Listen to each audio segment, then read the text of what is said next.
ನಿನ್ನೆ ಏನು ಕೇಂದ್ರ ಕಾರಾಗೃಹದಿಂದ 3 ಜನ ಸಜಾ ಆರೋಪಿಗಳು ಪರಾರಿಯಾಗಿದ್ದರು. ಆ ಒಂದು ಹಿನ್ನೆಲೆಯಲ್ಲಿ ಜೈಲಿನ ಅಧಿಕಾರಿಗಳು ನೀಡಿದ ದೂರಿನ ಮೇರೆಗೆ ಫರ್ತಾಬಾದಲ್ಲಿ ಒಂದು ಪ್ರಕರಣ ದಾಖಲಾಗಿದೆ. ಕ್ರೈಮ್ ನಂಬರ್ 74/2026 BNS ಕಾಯ್ದೆಯಡಿ ಪ್ರಕರಣ ದಾಖಲಾಗಿತ್ತು. ಆ ಒಂದು ಪರಾರಿಯಾದ ನಂತರ ಇಮಿಡಿಯೇಟ್ ನಾವೆಲ್ಲ ಸ್ಥಳಕ್ಕೆ ಪರಿಶೀಲನೆಯನ್ನು ಮಾಡಿ ವಿಶೇಷ ತಂಡಗಳನ್ನು ಮಾಡಿದ್ವಿ ನಗರ ಪೊಲೀಸ್ ವತಿಯಿಂದ. ಅದಲ್ಲದೆ ಏನು ಇವರು ಪರಾರಿಯಾದ 3 ಜನ ಆರೋಪಿಗಳಿದ್ದಾರೆ, ವಿವಿಧ ಪ್ರಕರಣಗಳಲ್ಲಿ ಭಾಗಿಯಾಗಿದ್ದರು. 2 ಜನ ರೇಪು ಮತ್ತು ಪೋಕ್ಸೋ ಪ್ರಕರಣ ಇತ್ತು ಮತ್ತು ಇನ್ನೊಬ್ಬನ ಮೇಲೆ ಕೊಲೆ ಪ್ರಕರಣದಲ್ಲಿ ಸಜೆ ಆಗಿತ್ತು.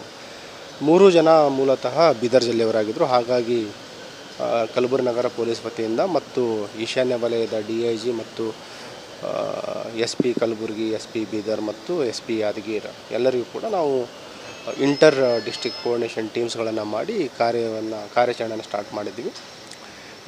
ಪರಾರಿ ಆದಾಗಲಿಂದನೂ ಕೂಡ ಏನು ಆರೋಪಿಗಳಿದ್ದಾರೆ ನಾವೆಲ್ಲ ಕಡೆ ತೀವ್ರ ಶೋಧನೆ ಮಾಡ್ತಾ ಇರೋ ಹಿನ್ನೆಲೆಯಲ್ಲಿ ಮೇನ್ ರೋಡಿಗೆ ಎಲ್ಲೂ ಬಂದಿರಲಿಲ್ಲ. ಎಲ್ಲ ಕಡೆಯೂ ಕೂಡ ಅವರು ಏನು ಈ ಫೀಲ್ಡ್ಗಳಿದೆ, ಅಗ್ರಿಕಲ್ಚರ್ ಫೀಲ್ಡ್ಗಳ ಮುಖಾಂತರ ಒಂದು ತಲೆಮರೆಸ್ಕೊಂಡು ಮೂವ್ಮೆಂಟ್ ಆಗ್ತಾಯಿದ್ರು. ನಮ್ಮ ಮಾಹಿತಿ ಪ್ರಕಾರ ಏನಾಗಿದೆ, ಇವರು ಏನು ಪರಾರಿ ಆದ ನಂತರ ಫಸ್ಟ್ 2 ಟೀಮ್ ಸ್ಪ್ಲಿಟ್ ಆಗ್ತಾರೆ. ಆಮೇಲೆ ಎರಡು ಜನ ಏನು ಮೂವ್ಮೆಂಟ್ ಆಗ್ತಾರೆ ಅವರು ಕೂಡ ಮತ್ತೆ ಸ್ಪ್ಲಿಟ್ ಆಗಿ ಒಬ್ಬಂಟಿಯಾಗಿ ಓಡಾಡ್ತಾಯಿದ್ರು. ಬೆಳಗಿನ ಜಾವ ಇವತ್ತು ಫರ್ತಾಬಾದ್ ಇನ್ಸ್ಪೆಕ್ಟರ್ ಮತ್ತು ಅವರ ಟೀಮ್ ಅವರಿಗೆ ಒಂದು ಮಾಹಿತಿ ಬರುತ್ತೆ, ಏನು ಇದು ಹುಮ್ನಾಬಾದ್ ರಿಂಗ್ ರೋಡ್ ನಂತರ ಹುಮ್ನಾಬಾದ್ ಕಡೆ ಹೋಗೋ ಒಂದು ಇಂಡಸ್ಟ್ರಿಯಲ್ ಏರಿಯಾದಿದೆ, ಅಲ್ಲಿ ಇವರ ಒಬ್ಬನ ಸಸ್ಪೆಕ್ಟ್ನ ಒಂದು ಮೂಮೆಂಟ್ ಇದೆ ಅಂತ ಗೊತ್ತಾಗುತ್ತೆ. ಅಲ್ಲಿ ಹೋದಾಗ ಅಲ್ಲಿ ಅವನಿಗೆ ಹಿಡ್ಲಿಕ್ಕೆ ಹೋದಾಗ ಅವನು ತಕ್ಷಣ ನಮ್ಮ ಸಿಬ್ಬಂದಿಯವರಿಗೆ ಹಲ್ಲೆ ಮಾಡಲಿಕ್ಕೆ ಮುಂದಾಗ್ತಾನೆ.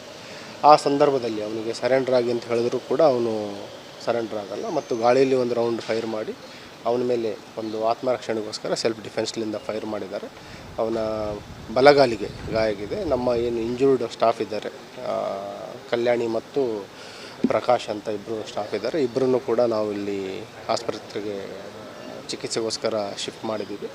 ಇಂಜೂರ್ಡ್ ನಮ್ಮ ಪೊಲೀಸ್ ಸಿಬ್ಬಂದಿಯವರು ಕೂಡ ಮತ್ತು ಏನು ಇವನು ತಲೆಮರೆಸ್ಕೊಂಡಿದ್ದ ಒಬ್ಬ ಆರೋಪಿ ಸಜಾ ಕೈದಿದ್ದಾನೆ, ಸಂತೋಷ್ ಬಸಪ್ಪ ಮೇತ್ರೆ ಅಂತ 28 ವರ್ಷ, ಬೇಸಿಕಲಿ ಬೀದರ್ ಜಿಲ್ಲೆಯ ಸಂತಪುರ್ ಪೊಲೀಸ್ ಸ್ಟೇಷನ್ನ ಆರೋಪಿಯಾಗಿದ್ದಾನೆ. ಇವನಿಗೆ ಪೋಕ್ಸೋ ಮತ್ತು ರೇಪ್ ಕೇಸಲ್ಲಿ ಲೈಫ್ ಸೆಂಟೆನ್ಸ್ ಸಜೆ ಆಗಿದೆ. ಅವನು 2025ರಿಂದ ಇಲ್ಲಿ ಸೆಂಟ್ರಲ್ ಪ್ರಿಸನ್ಗೆ ಶಿಫ್ಟ್ ಮಾಡಿತ್ತು.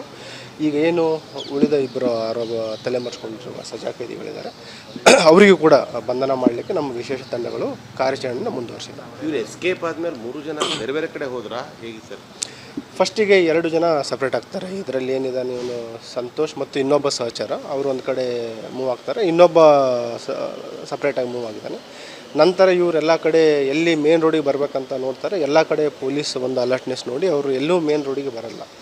ನಂತರ ಇವರಿಬ್ಬರು ಕೂಡ ಮತ್ತೆ ವಿವಿಧ ಪ್ರಕರಣಗಳಲ್ಲಿ ಭಾಗಿಯಾಗಿರುವ ಆರೋಪಿಗಳಿದ್ದರಿಂದ ಅವರು ಕೂಡ ಸ್ಪ್ಲಿಟ್ ಆಗಿದ್ದಾರೆ.